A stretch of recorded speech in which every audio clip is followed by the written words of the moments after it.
Je suis Simon Collin, professeur au département de didactique des langues à la Faculté des sciences de l'éducation de l'UQAM et je suis chercheur régulier au CRIFPE. Je suis dans le domaine des technologies en éducation. Puis dans ce domaine-là, finalement, il y a plusieurs façons d'approcher les technologies en éducation. On peut les approcher relativement à une discipline particulière, le français par exemple, ou les mathématiques ou autres. Donc on est plutôt dans une perspective didactique. Ou on peut les aborder au niveau de la situation d'enseignement-apprentissage, donc qu'est-ce que ça fait sur la motivation, etc. On est plutôt dans une perspective psychopédagogique. Et puis on peut aussi l'aborder en faisant des liens entre le profil et le contexte socioculturel des élèves et ce que ça implique pour l'utilisation des technologies en salle de classe. Est-ce que les élèves sont plus ou moins disposés et bien disposés à apprendre avec les technologies en salle de classe, etc. Et c'est une approche qu'on pourrait appeler sociocritique. Et ces approches-là sont complémentaires. Moi, je me situe plutôt dans l'approche sociocritique. Alors, il y a plusieurs projets qui peuvent même justement mêler approche didactique et psychopédagogique et sociocritique. J'ai par exemple mené une enquête avec les élèves de classe d'accueil. C'est des élèves qui sont issus de l'immigration récente, donc ils sont là depuis moins d'1 an. Et puis l'idée, c'était de voir quelles étaient leurs compétences numériques. Est-ce que leurs compétences numériques variaient avant et après la migration? Donc avant qu'ils arrivent au Québec, puis une fois qu'ils sont au Québec, puis comment est-ce qu'ils sont disposés justement à utiliser ça pour leur intégration linguistique, c'est-à-dire pour apprendre le français, dans le but ensuite d'intégrer une classe ordinaire l'année d'après. Dans mon parcours, je suis arrivé au CRIFPE, je suis arrivé en fait au Québec pour faire mon doctorat.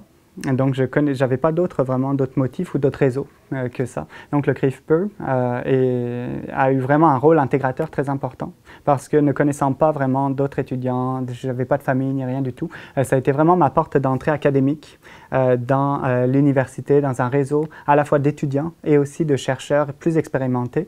Donc, ça a été vraiment, je dirais pour moi, un rôle intégrateur et formateur au niveau de la recherche. En fait, tout s'est fait pour moi, je dirais, dans l'espace du CRIFPE au niveau de la formation. Ça a été donc une familiarisation avec ce que c'est que la recherche.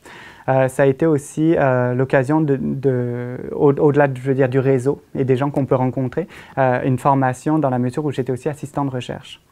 Et ça a été extrêmement formateur. Je le recommanderais vraiment à tout le monde qui souhaite, je veux dire, faire un doctorat ou une maîtrise que d'être assistant de recherche en parallèle parce que tout ce qu'on fait comme assistant de recherche, on le capitalise pour son doctorat ou pour sa maîtrise.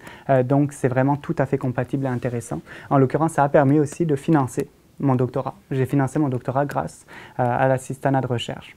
Et puis ensuite, à la sortie de mon doctorat, précisément parce que j'avais accumulé aussi beaucoup d'expérience de recherche en tant qu'assistant et que je n'avais pas simplement mon doctorat en tant que tel, j'ai pu postuler pour des postes et finalement avoir un poste à l'Université du Québec à Montréal où je suis présentement. C'est tout naturellement que, étant étudiant du CRIFPE, j'ai cherché à m'associer au CRIFPE parce qu'il y avait déjà un réseau de chercheurs, il y avait des services offerts aux chercheurs, il y avait toute une dynamique intéressante pour me faire grandir dans la recherche au début de ma carrière de professeur, qui est avec des enjeux un peu différents de ceux d'étudiants parce qu'on a sa place à trouver, on a sa programmation à monter, on a tout ça à faire.